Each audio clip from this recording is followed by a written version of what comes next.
Hola, ¿cómo están? Bienvenidos al Callejón de las Almas. Las historias del día de hoy estoy seguro les interesarán bastante. Las historias abordan el tema de la brujería desde dos perspectivas distintas. En una de ellas, conoceremos el punto de vista de una persona que vivió las consecuencias de la brujería. Y en otra historia, conoceremos la perspectiva de quien la practica. Además, quiero aprovechar para pedirles mil disculpas por el retraso tan grande desde el último video a este. Estamos trabajando para poderles traer un video semanalmente. Les pido también que nos sigan en Facebook o entren al grupo de la misma plataforma para enterarse si surge algún retraso o de algún aviso que podamos darles, así como compartir sus historias, opiniones y demás. Sin más, disfruten de este video. Muy buenas noches. Quería primero que nada felicitarlos. Encontré su canal por casualidad mientras buscaba historias de terror. Se me hizo súper interesante el video 2, así que me animé a contarles mi historia. Quiero permanecer anónima, ya que, si mi familia llega a escucharlo, estoy segura que se volverá a hacer el mismo problema que años atrás, cuando acusamos a mi tía de brujería. Antes, permítanme explicarles lo que sucedió. Mi mami murió hace 5 años, uno antes de pandemia. Déjenme decirles que ella era el ser más puro y bueno de esta tierra. Tenía 4 hermanos más, 2 mujeres y 2 hombres. Los 5 en algún momento fueron muy unidos. Nosotros fuimos una familia también de 4. Solo tuve un hermano más y yo soy la menor. Explico esto antes para que se entienda lo demás. Cabe recalcar que las reuniones familiares o fiestas siempre eran muy divertidas y amenas. Nuestra familia parecía que no cargaba con esos problemas como envidias y ese tipo de cosas, o eso creía yo, hasta que mi hermano una vez me dijo: ¿ya viste cómo mi tía ve a mi papá? Teníamos tan solo 20 y 18 años en ese entonces. A esta tía le pondremos María para conservar el anonimato. Yo volteé a ver a mi tía con curiosidad. Tal vez era tanta mi ignorancia o inocencia que no me percaté a lo que se refería mi hermano. ¿A qué te refieres? ¿Cómo lo ve? ¿A poco no te has fijado que siempre quiere estar al lado de mi papá? A partir de ahí empecé a poner más atención, y era cierto. Sin importar a dónde fuera mi papá, mi tía María siempre estaba ahí. Al ver a mi mamá, parecía que ella también se daba cuenta de esa insistencia por estar a un lado de él. Pero quizás por no iniciar algún conflicto o darse una idea falsa, no decía nada. Posteriormente, mi tía comenzó a salir con hombres muy parecidos a mi papá. El mismo estilo de ropa, de cabello, de edad, incluso color de ojos, ya que mi papá tiene los ojos azules, y por una cosa o por otra, terminaba con ellos. Un día, justo para enero del 2019, llegué a la casa y encontré a mi mamá llorando. Aunque intentó disimular, las bolsas debajo de sus ojos la delataron. ¿Qué pasó? No podía entender qué tenía. Su matrimonio era demasiado sano, así que no me imaginaba que el estado de mi mamá fuera por alguna pelea con mi papá. Con su familia tampoco. Todo se manejaba a través de la comunicación. Entonces, ¿qué era? Ella se quedó callada solo mirándome, como dudando si me contaba o mejor no. Le insistí y le pedí que confiara en mí. Me peleé con tu tía María. ¿Y por qué? Volvió a quedarse bastante rato en silencio, mientras sollozaba, y después se soltó a llorar. Pues es que me culpa a mí de todas las desgracias de su vida, y yo no sé qué hice mal para que ahora venga a reclamarme eso. Me acuerdo que esa vez la consolé por bastantes horas, diciéndole que nada de eso era su culpa, y que cada uno de nosotros somos los únicos culpables de cómo nos va en la vida más adelante. Pero a partir de ahí le agarré más resentimiento a esa tía, sin contar que aún me picaba la espina de lo que mi hermano me dijo. y que no le podíamos decir a mamá. No nos animábamos. Así, poco a poco mamá fue decayendo. De pronto dejó de comer, su piel tersa dejó de brillar y su cabello poco a poco a caerse. Le buscaba pleito a papá de cualquier cosa y él, de una manera demasiado pasiva, le decía: yo no voy a pelear. Y lo cumplía. Prefería irse a encerrarse a un cuarto con nosotros. Un día por la mañana se supone que iba a ir a la escuela. Mamá siempre salía los viernes en la mañana a recoger una despensa que el gobierno daba. Así que siempre los viernes ella asumía que yo salía a la escuela. Mandaron un WhatsApp que las clases se suspendían por causa de fuerza mayor. No le vi caso en mandarle otro mensaje. Como quiera, al regresar me lo iba a encontrar. Un día por la mañana se supone que debía ir a la escuela. Mamá siempre salía los viernes en la mañana a recoger una despensa que el gobierno daba. Así que siempre los viernes ella asumía que yo iba a la escuela. Mandaron un WhatsApp que las clases se suspendían por causa de fuerza mayor. No le vi caso en mandarle otro mensaje. Como quiera, al regresar me la iba a encontrar. Escuché cuando entró, apenas me levanté estirándome toda adormilada cuando oí que tocaron la puerta. ¿Qué quieres?, le escuché decir fastidiada. Me levanté rápido porque ese tono de mamá no era normal. Vengo a ver qué pensaste. La voz inmediatamente la reconocí. Era de mi tía María. ¿Qué pensé de qué? No tengo nada que pensar. Por favor, Luisa, apiádate de mí. Tú ya lo tuviste 23 años. Ahora déjame a mí ser feliz con él. Deja a tu marido por piedad. Te lo pido como hermana. Y fue ahí donde confirmé las sospechas de mi hermano. Solo seguí escuchando cómo mamá la corría de la casa, diciéndole que se largara y la dejara ya en paz. Y mi tía gritándole que su vida era infeliz por su culpa, porque mi papá debió casarse con ella y no con mi mamá. Al final, solo escuché cómo amenazó a mi mamá: te vas a arrepentir. Y la puerta se azotó. A partir de ahí, todo se fue abajo. Los problemas en casa eran mayores. Mamá dejó de comer, de dormir. Las peleas entre ellos eran mayores. Hasta que un día escuchamos a papá gritarle fuerte diciéndole que ¿qué le pasaba? Que no era ella y que reaccionara. Mi hermano y yo salimos corriendo a su habitación.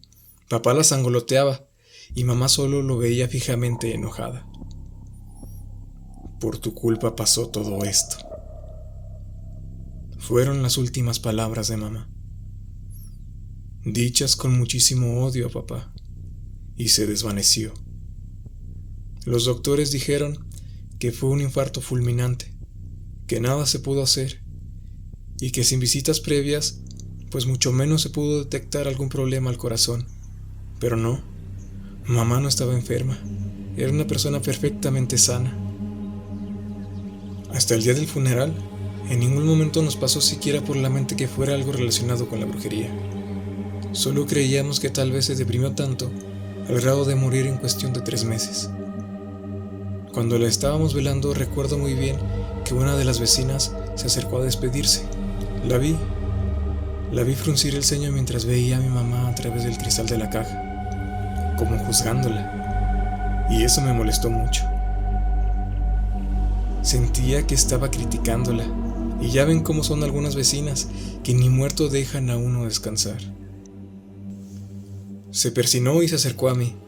Creí que iba a darme el pésame, y entre mi enojo, apenas le iba a decir que si solo iba a juzgar mejor no fuera. Pero apenas llegó frente a mí, lo primero que salió de su boca fue: a tu mamá le hicieron brujería. Recuerdo que casi me quedé en shock. Es algo que no esperas oír. Disculpe. Aunque la escuché bien, sentía que no podía ser cierto. Cuando quitan el féretro, echas agua hirviendo. Pero escúchame bien, mija, casi para pelar puerco. Y al día siguiente, al que sepas que anda quemado, fue el que mató a tu mamá. Y se fue. Casi sentí que solo había ido a crear incertidumbre o a burlarse de nosotros. Pero la idea no me dejó de rondar por la mente. Me acerqué con mi hermano, quien no se despegó del lado de mi papá. Él se sentía sumamente culpable por las palabras que dijo mi mamá antes de morir. Me senté a un lado de ellos y les comenté lo que dijo la vecina. Creí que me iban a regañar y decirme que esas cosas no se decían en situaciones así. Lo peor de todo fue que a los dos les hizo sentido la teoría. Pues no perdemos nada, dijo mi hermano. Ya si vemos a alguien quemado, sabemos quién fue. Y si no, pues no pasa nada. Se intentó. Mi papá le dio la razón. Al día siguiente, cuando la funeraria sacó a mi mamá, le pedimos a mi abuelita que si ella podía ir en la carroza, que nosotros queríamos ser los últimos en salir. Eso sí, le dimos la indicación a los de la funeraria de no bajar a mi mamá hasta que llegáramos nosotros. Durante todo el funeral, mi tía María supuestamente quería consolarnos. Quería pasársela pegada a mi papá, y mi papá le rehuía, metiéndose entre mi hermano y yo. Incluso nos dijo a nosotros que no nos preocupáramos, que en ella podíamos ver a una madre. Por respeto al cuerpo de mi mamá, ahí no le dijimos nada. No queríamos escándalo en sus últimos días presente. Solo la veíamos con enojo. Así pues, apenas salieron todos de la casa, mi hermano traía una olla hirviendo y la aventó a la cruz de cal. Se la aventó con tanto odio mientras decía: «Ojalá te quemes y te revuelques, maldita». Ni siquiera teníamos la certeza, pero pensar en que nos habían arrebatado a mi mamá nos hacía sentir tanto resentimiento. Cuando llegamos a enterrar a mi mamá, ya ni siquiera nos dimos cuenta quién sí estaba y quién no. Estábamos tan sumidos en nuestro dolor que nada más nos importó. Hasta el día siguiente, cuando en el grupo familiar otra tía se disculpó, diciendo que la tía María no podría ir el primer día del novenario de mi mamá, pues tenía dolor corporal horrible, como si quemara. Sí, sé que tal vez la comunidad de este canal nos va a juzgar sobre por qué lo hicieron, ya que a mí me agarró mucho sentimiento y coraje, y comencé a mandar audios donde llorando les decía que mi tía le había hecho brujería a mi mamá con toda la intención de quedarse con mi papá.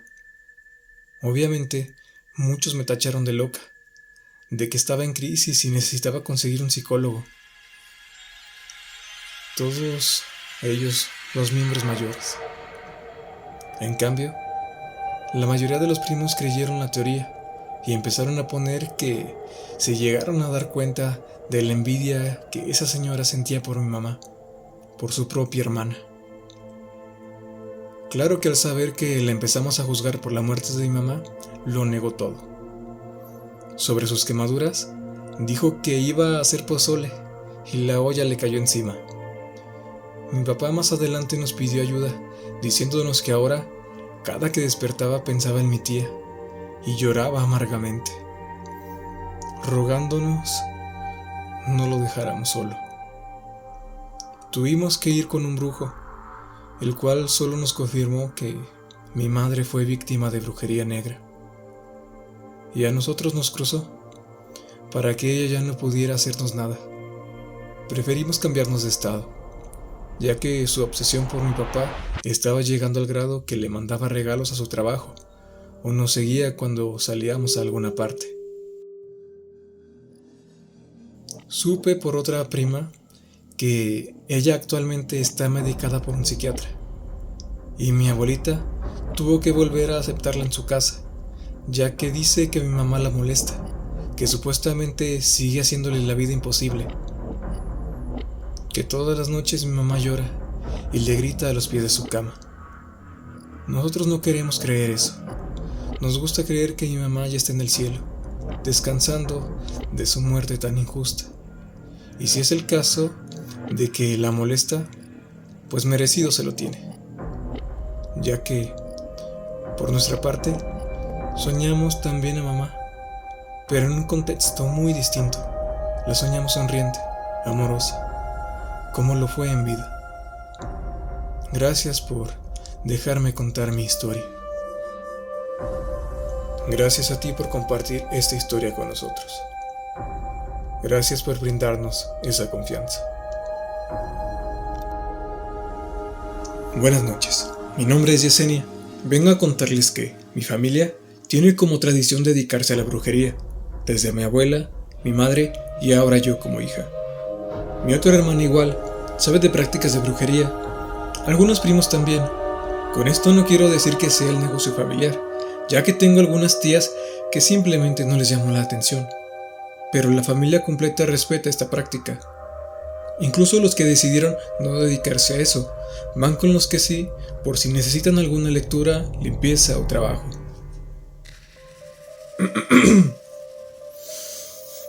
Cuando éramos niños, me refiero a los primos de mi edad y yo, siempre estábamos atentos a las consultas que solía tener mi abuela.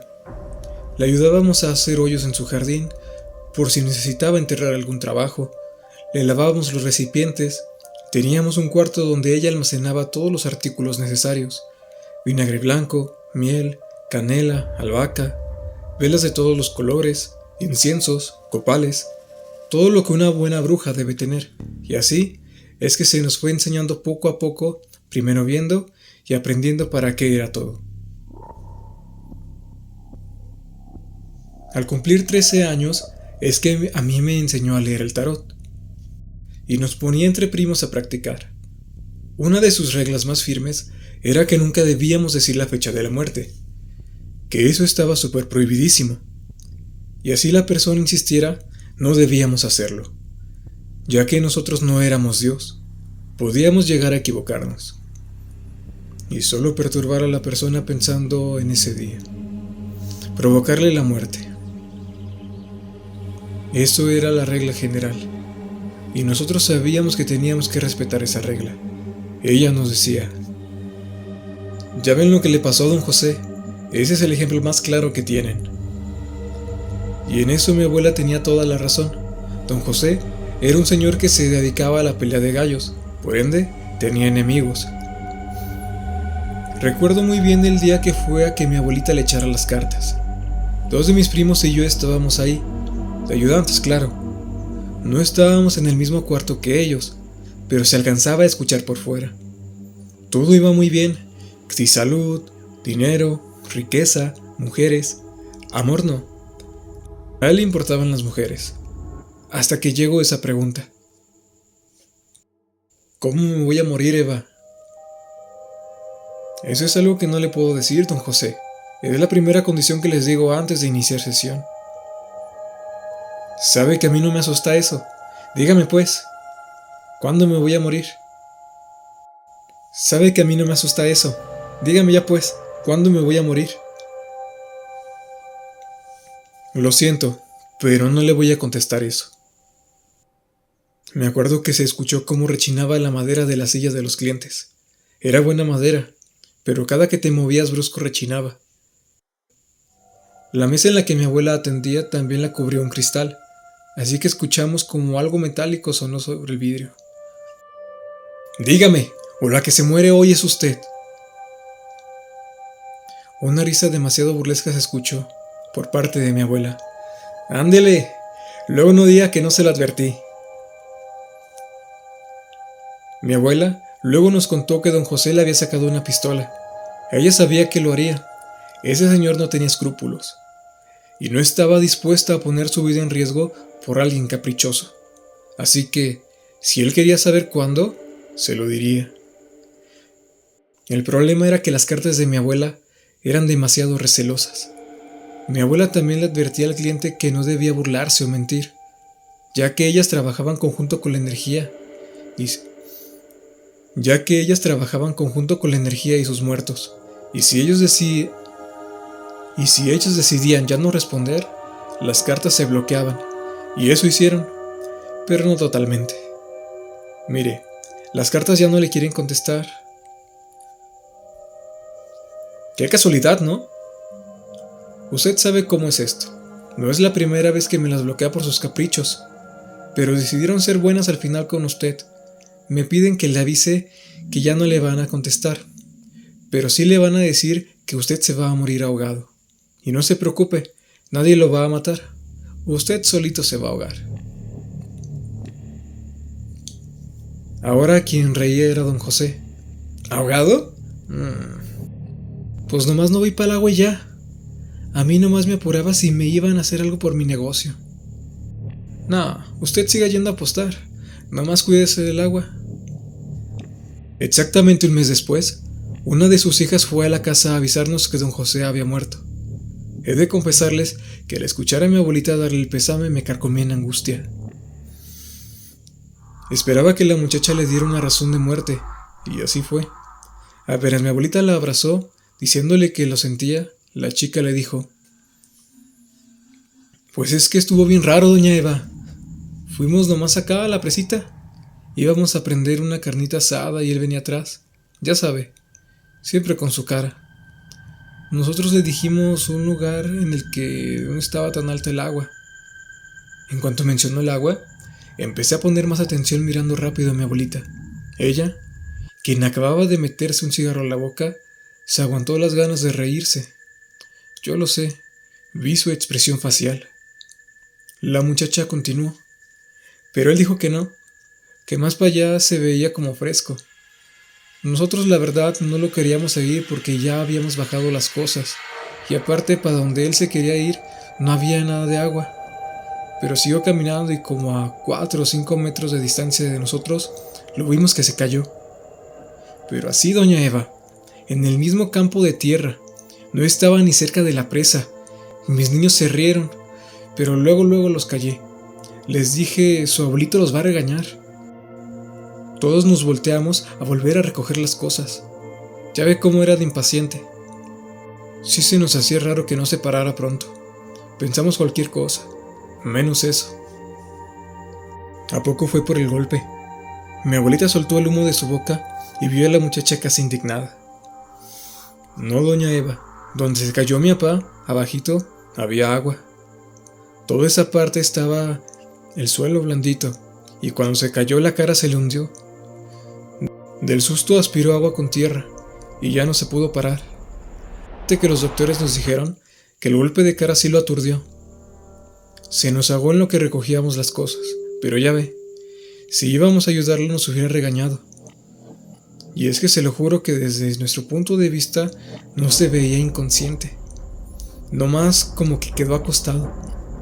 Ahí, en ese momento, mientras veía cómo mi abuelita decía que sí con su cabeza y sus ojos se ponían pensativos, entendí la razón de la regla, por lo cual nunca debes decir nada relacionado con la muerte del cliente. Recuerdo que esa fue una anécdota demasiado impactante para mí. Se la conté a todo mundo después, compañeros de secundaria y preparatoria. Cuando cumplí 20 años y conocí a mi primer novio, también le conté la anécdota. Él no solía creer en nada de la brujería, y fue una de las razones por la cual esa relación no funcionó. La segunda fue más cruda. Mi exnovio solía decir que, si ese hombre murió ahí, y así, fue porque su subconsciente se predispuso a morir ahogado, de cualquier manera y sobre el agua, ya que, al ser tan creyente de mi abuela, su interior también le creyó. Entonces buscó el medio y la forma de morir tal cual se le ordenó. Yo no le peleaba ni le decía que no. Algo que aprendes en ese trabajo es no pelear por creencias o intereses. Nadie va a ganar y terminas perdiendo amistades. Así que solo le decía tal vez. Sin embargo, mi creencia seguía firme. Mi abuela acertó como siempre. Un día en una reunión de su familia, por mi Facebook, casi la mayoría de sus conocidos sabían que yo me dedicaba a la brujería. Me preguntaron si sabía quiromancia y les dije que sí. Todo iba bien, hasta que me tocó su hermano mayor. Se lo estaba leyendo. Amor, dinero, salud, hasta que vi su línea de vida, y la sonrisa casi de inmediato se me borró. ¿Qué pasó?, me preguntó, con la sonrisa más sincera del mundo. Nada, le contesté rápido. ¿Qué viste o qué dice ahí? Pronto vas a tener un evento muy bonito. Fue lo único que se me ocurrió decir, pidiéndole a Dios que su línea de vida, de alguna manera absurda, estuviera mal. Mi abuelita solía decir que morir era bueno, ya que dejábamos de sufrir, Entonces, por eso se lo expliqué así. Obvio mi novio supo que algo no estaba yendo bien y me preguntó: «¿Le echaste mentiras a mi hermano, verdad que sí? ¿Qué le salía ahí?» No le salía nada. Le quise desviar el tema. ¿Cómo no le va a salir nada? Pues si estabas leyendo esa parte. No es nada. De todos modos, tú no crees en eso, ¿no? Pues no, pero se me hizo raro. Dejamos ahí el tema. Su hermano se la pasaba diciendo a todo el mundo que si algo muy bonito le iba a pasar, era tal vez la llegada de un bebé, ya que tenía tiempo buscando uno junto con su esposa. Y como justo le salía que tendría 2 hijos, él juraba que ya estaba el primero en camino. Me perturbó demasiado el hecho de pensar que pudiera dejar tan pronto un hijo en la orfandad, y que a la vez quería creer que estaba equivocada. No podía ser su línea de vida tan corta cuando 2 hijos venían todavía en camino. Pensaba en pedirle permiso para que me dejara echarle un registro completo y poder saber la razón y fecha de muerte. Quise romper las reglas e intentar jugar a ser Dios, para saber si podíamos evitarlo. Habían pasado ya aproximadamente 3 semanas, y el día que me animé a hablarle para pedirle permiso, me metí primero a su Facebook para mandarle mensaje por Messenger, viendo que había posteado un estado hace casi 5 horas. Escribía lo feliz que se sentía de que sería papá, ya que estaba esperando gemelos, que su esposa apenas le había dado la noticia, y él era el más feliz del mundo, ya que contaban con 16 semanas de gestación. Eso aceleró mi corazón. Eran gemelos, 2, solo para dejarlo muy obvio. Mi teléfono comenzó a sonar y di un brinco. Era mi novio de ese entonces. Teníamos una salida más noche, una comida en casa de su mamá que se planeó ese mismo día. Ahora entendía la razón. En el lapso en el que respondía, pensaba en llevarme esa misma noche mi tarot para ver qué se podía hacer. Pero apenas respondí, escuché a mi novio muy exaltado. ¿Qué fue lo que le ocultaste a mi hermano ese día? ¿Perdón? Decirles que el miedo y los nervios me carcomían ese día sería mentirles. El sentimiento de terror que sentí no se lo deseo a nadie. Le ocultaste que se iba a morir, ¿verdad? Mi hermano está muerto, Yesenia. Lo acaban de chocar. En ese momento, mi mundo se vino abajo.